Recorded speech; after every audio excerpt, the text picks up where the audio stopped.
Lab 4, the physics of extreme sports with ropes. Analysis of a swinging mass on a spring.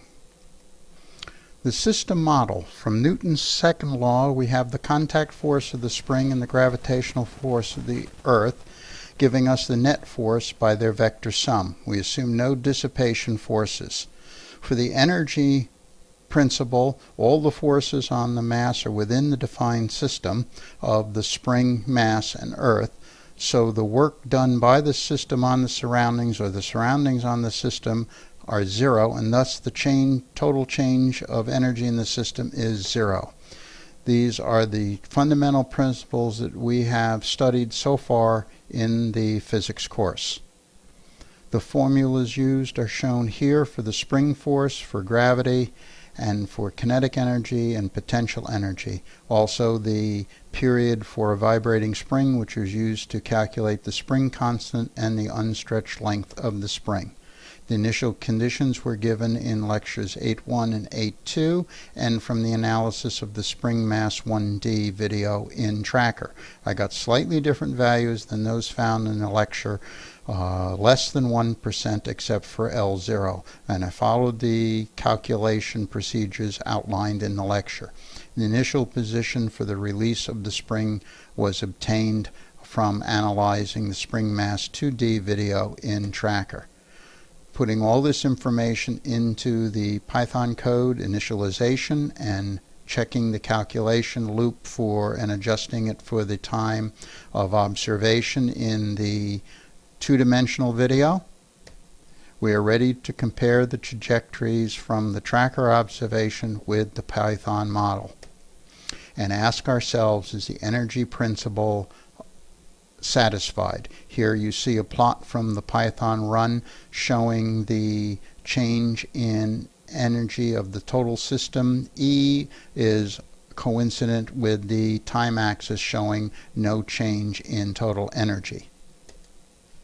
It's time to watch some film here. So we're going to do that right now.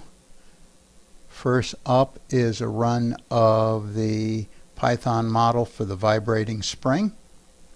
That was presented in the lecture and is the basis of this model. Notice how closely the predicted and the observed match up, and look at the energy graph. Notice that the changes in potential energies are opposite each other, and the kinetic energy has a frequency that is twice as great as the potential energies.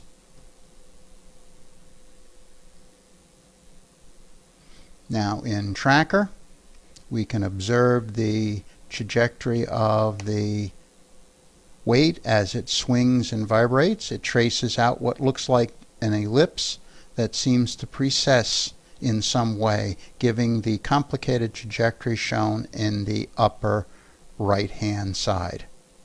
Now on to the model that was created in Python for this motion. And we see in a moment the vibrating swinging mass and the energy graph. Notice how the energy graph is different from the vibrating up and down spring, and that now the change in kinetic energy appears to decrease and then increase, and the changes in the potential energies don't exactly match. I will rerun this, changing the plot here so that we can look at the periods in the X and Y direction.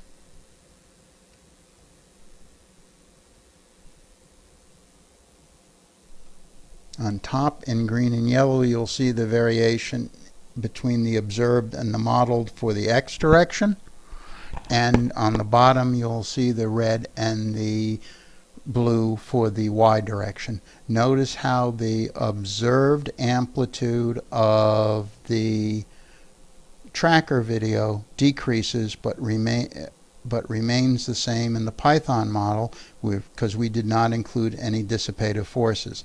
I also believe that this also explains for the change in the swinging here. The observed falls behind the modeled.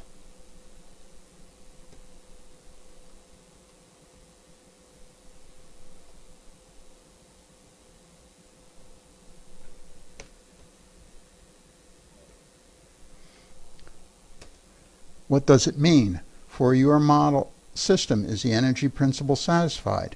The yellow plot delta B appears to overlay the time axis at 0, but is it really 0? A modification in the code to plot the delta E variation shows that it varies to a maximum of plus or minus 1.8 times 10 to the minus 5 joules, but this is several orders of magnitude less than the variation deltas in the kinetic and potential energies. Close enough to 0? Yes, but it's a pattern worth investigating. Physics is fun and fascinating. What does it mean?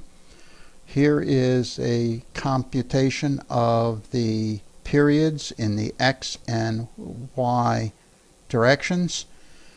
For the x direction, I got an average of 1.66 seconds. The spring swings like a pendulum with a period of 1.66 seconds. When I use the pendulum equation, solving for L, I get a length of 0.684 meters, comparable to the equilibrium length of the spring of 0.7 meters. Interesting. The y-axis period appears to be the same for the simple up-down vibration of the spring and is very consistent with what we obtained in the lecture. The y-axis period appears to be that of a vibrating spring.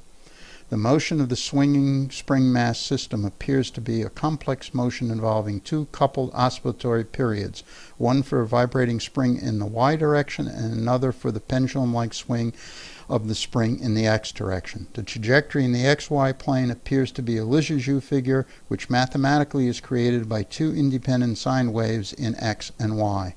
The tracker analysis appears to be a sine wave in both the xt and yt plots. This was fun. The end. Thank you.